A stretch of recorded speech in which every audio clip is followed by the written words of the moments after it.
Assalamualaikum warahmatullahi wabarakatuh. Sampurasun teman-teman, kembali lagi bersama aku Lala Hie di channel Serem Midnight. Oke, seperti biasa, teman-teman pasti bertanya-tanya kan, aku di mana lagi ini? Kok ada di tempatnya batu-batu semua atau kayak tempat aneh? Nah, aku kebetulan lagi ada di salah satu daerah, tepatnya di Cilacap, yang biasa orang tahu disebut dengan mungkin daerah Serandil ya, atau kesini-sininya tuh Goa Ratu dan Goa Rahayu. Nah, buat teman-teman juga tetap support ya aku dengan cara di like, comment, share, dan juga subscribe, serta nyalakan lonceng notifikasi supaya nggak ketinggalan video-video terbaru dari Serem Midnight. Oke, pasti penasaran juga kan? Aku kedatangan bintang tamu siapa kali ini, spesial banget teman-teman. Kita langsung tanya-tanya ke kuncennya. Langsung masuk ke ceritanya.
Oke, nih teman-teman, tadi kan aku bilang kuncen, ternyata ini adalah dukun. Kita langsung panggil aja.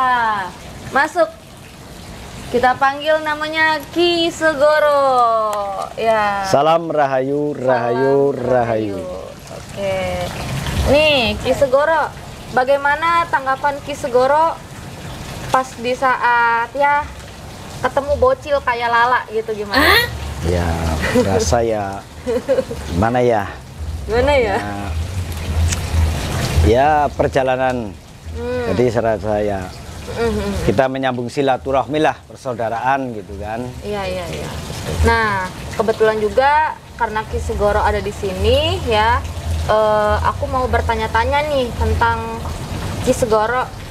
Sebelumnya selama menjadi spiritual tuh pernah ngalamin apa aja sih? Barangkali mau nge-share ke teman-teman Serem Midnight.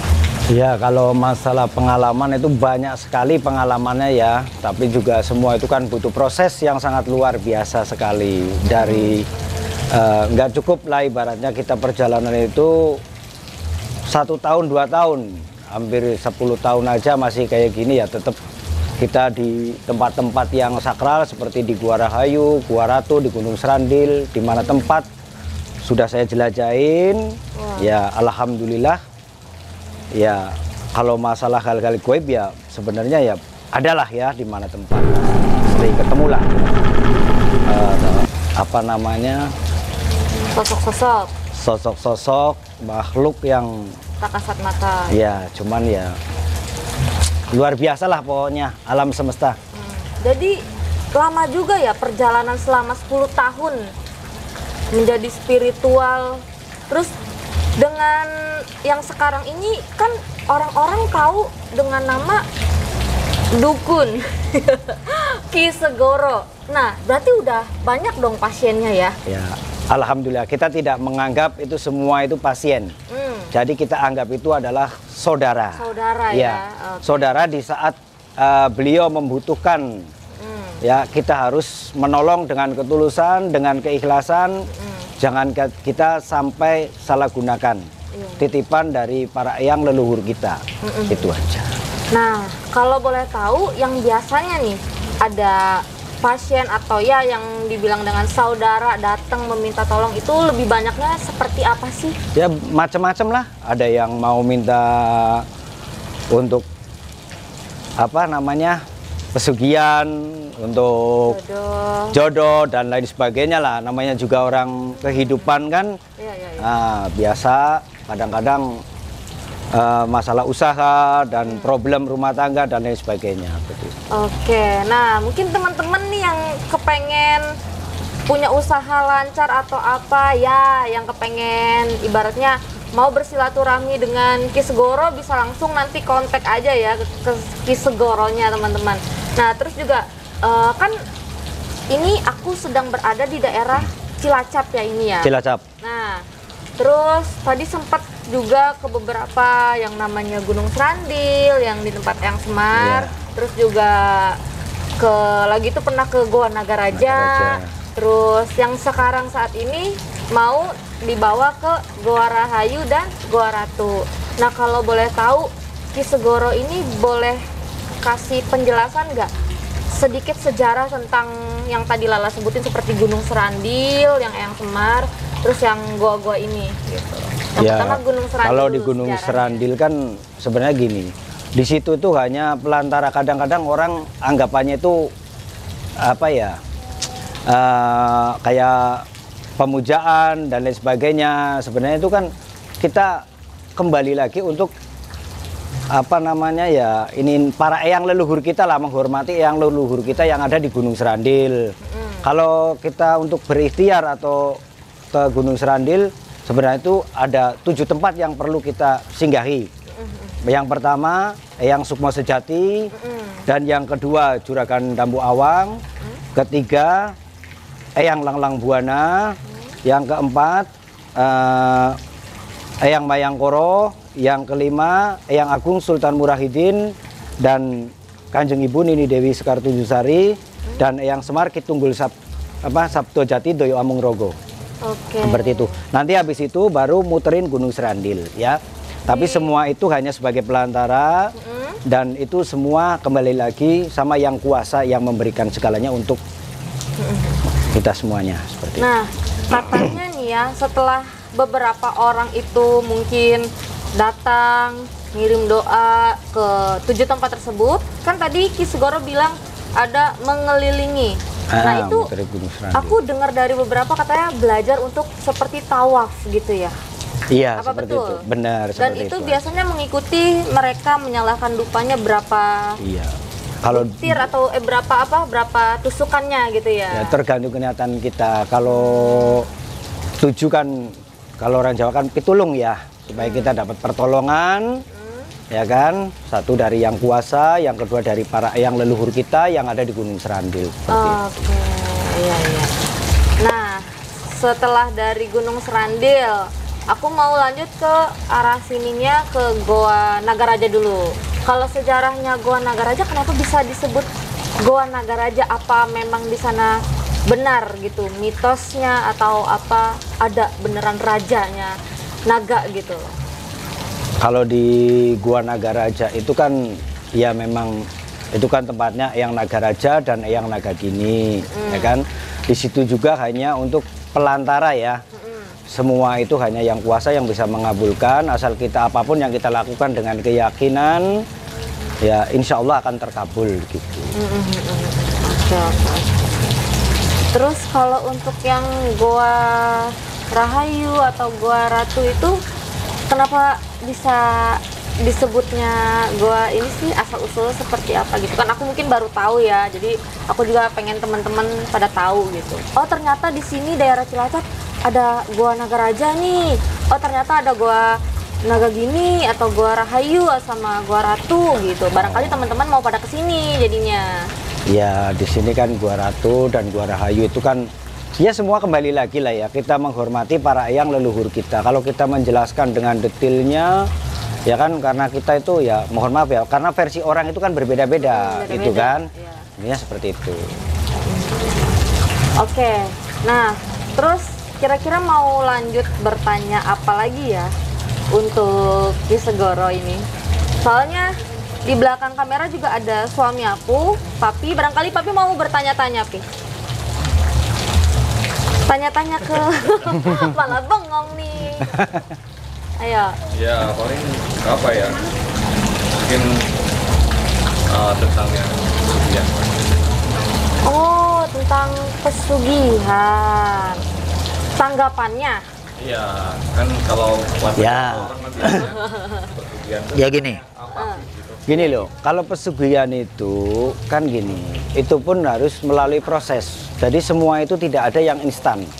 Semua itu butuh proses. Ya kan? Itu pun apa ya? Kadang-kadang kita yang mau ini tapi belum tentu yang leluhurnya itu mau gitu. Harus yang tepat itu. Itu butuh proses. Nggak ada yang ibaratnya ya ada yang bisa langsung berhasil, ada yang bisa sampai 2 tahun dan 5 tahun. Itu pun juga harus ada sarananya, ibaratnya usaha apalah gitu kan, ada pelantarannya gitu, seperti itu. Oh. Gitu. Terus kalau syarat-syarat nih ibaratnya pesugihan itu, apakah yang namanya pesugihan itu memang garisnya itu apa ya bahasanya ya, tertujunya dengan nyawa gitu atau bagaimana? Kan kayaknya orang kalau mendengar kata pesugihan itu kayaknya udah negatif gitu loh.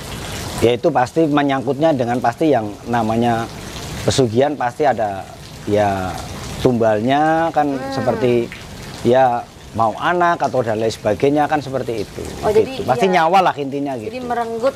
Merenggut nah apa yang dia mau gitu. Oh, loh. gitu. Seperti Yang itu. sudah diperjanjikan lah Ya, kayak diperjanjikan. Karena gini, kayak umpamanya kita di situ masuk ke tempatnya yang di sini, umpamanya ya penunggu yang di sini, ya kan. Nah, disitulah nanti orang-orang yang kayak gitu kan, apa yang dia mau harus berani nggak itu mengorbankan gitu. Nah, terus juga apa namanya, Ki Segoro ini lebih seringnya ibarat jadi pengantar ya.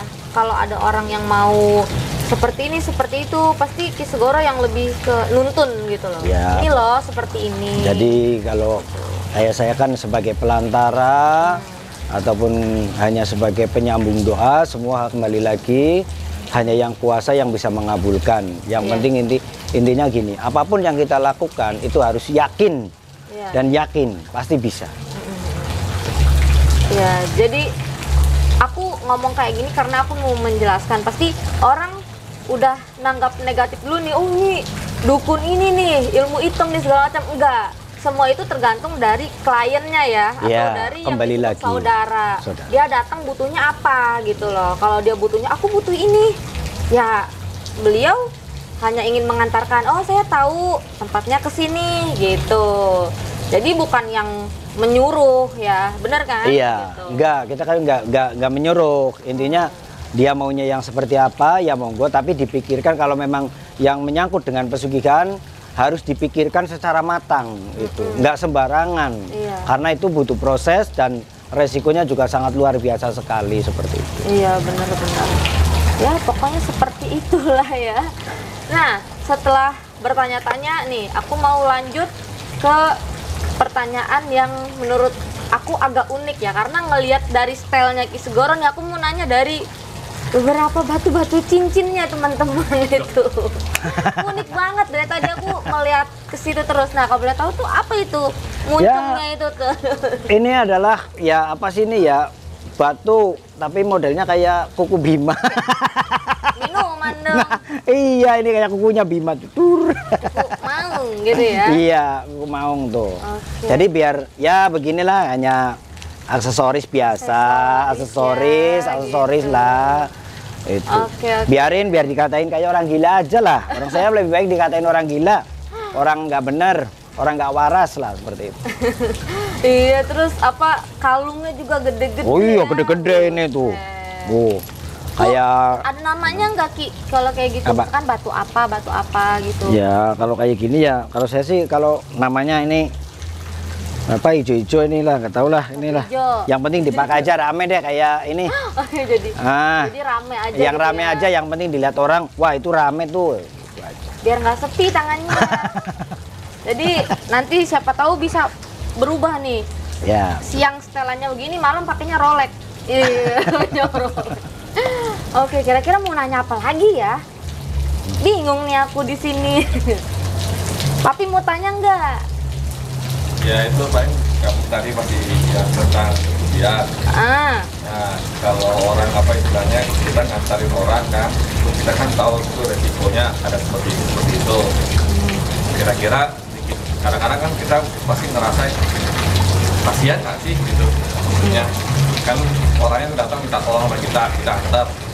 Terus kan kita tahu resikonya. Iya. Kadang-kadang ada nggak perasaan maksudnya, ih kan harusnya nggak perlu sampai begitu gitu. Iya, makanya kan tadi udah saya bilang, saya jelaskan juga sebelum masuk kita berpikir lebih mending kita ambil jalan yang lainnya aja gitu daripada kita mengambil jalur yang seperti itu, karena itu pun butuh proses. Kalaupun berhasil, resikonya itu sangat luar biasa sekali. Jadi apapun yang kita lakukan, kita harus berpikir ke belakangnya dulu seperti itu. iya, iya. Alangkah baiknya seperti itu. Kan masih banyak jalur-jalur yang lain. Yang penting sehat, panjang umur, semuanya bisa selesaikan permasalahan, kan bisa kan seperti itu.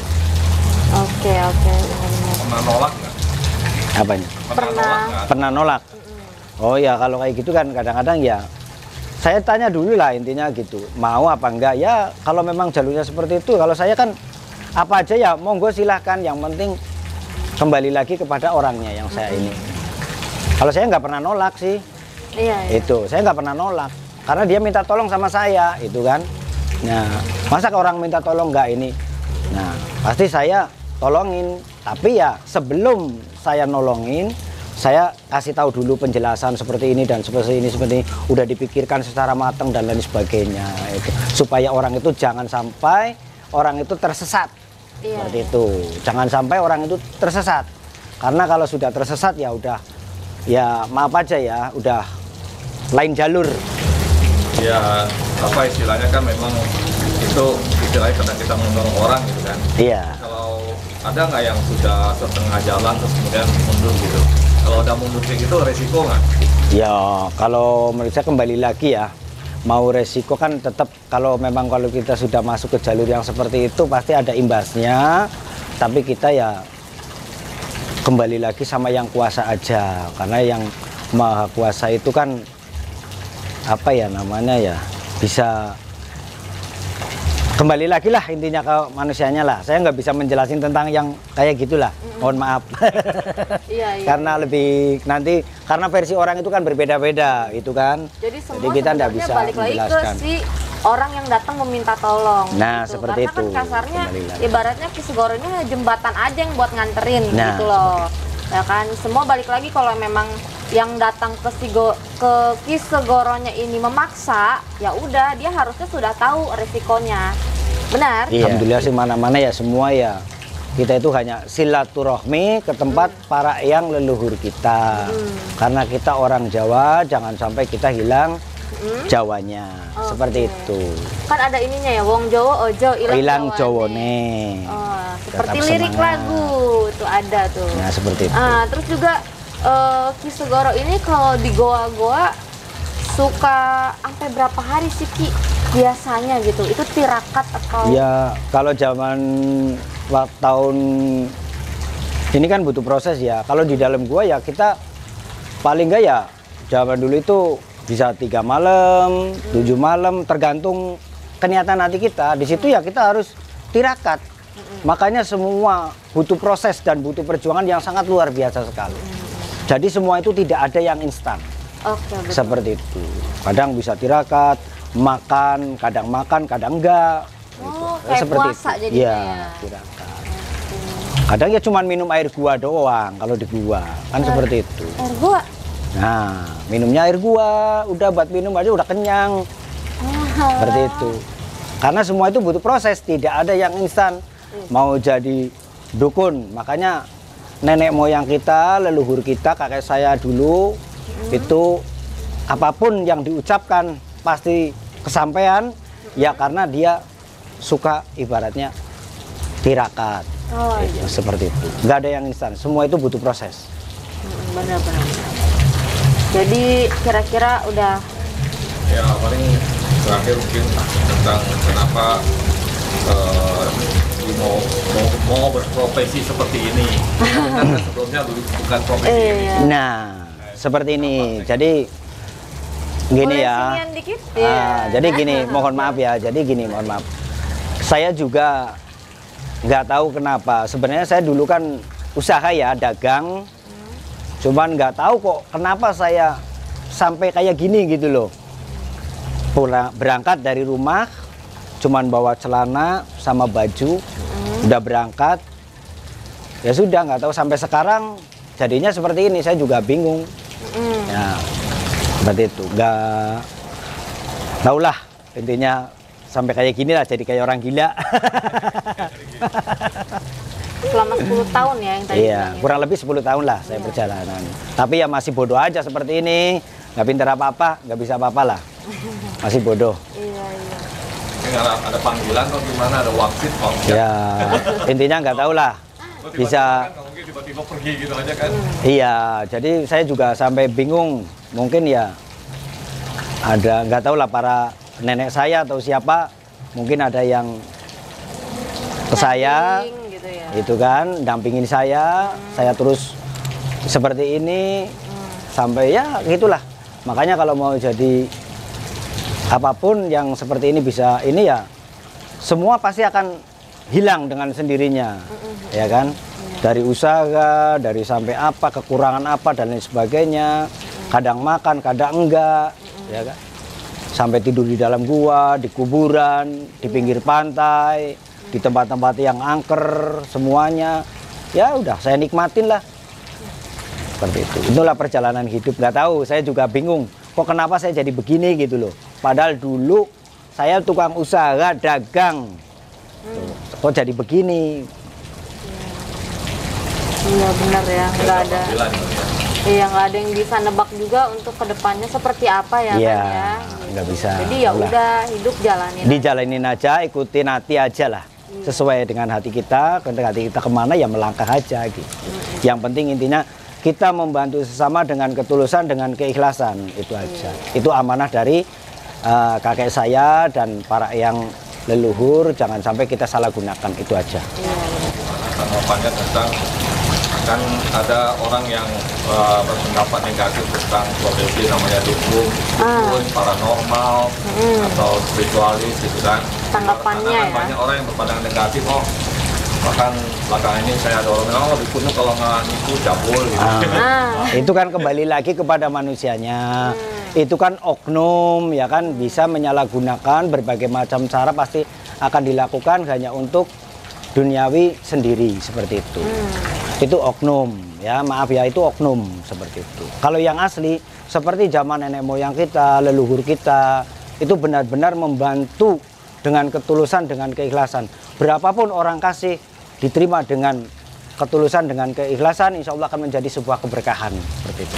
Ya udah, mungkin cukup penjelasan dari Ki Segoro, dan aku sudah bertanya-tanya banyak. Dan kira-kira ada pesan-pesan nggak terakhir untuk teman-teman Serum Midnight gitu yang mungkin ya sudah menonton video ini dari penjelasan yang awal sampai akhir, kira-kira mau yang disampaikan nggak? Ya intinya buat teman-temanku semuanya dimanapun berada, tetap semangat, tetap optimis, jangan mudah menyerah dengan yang namanya kegagalan. Karena kegagalan adalah untuk motivasi diri kita sendiri untuk lebih semangat dan lebih berhati-hati ke depannya untuk mencapai sebuah kesuksesan. Jangan mudah menyerah dengan namanya kegagalan. Tetap semangat, tetap optimis.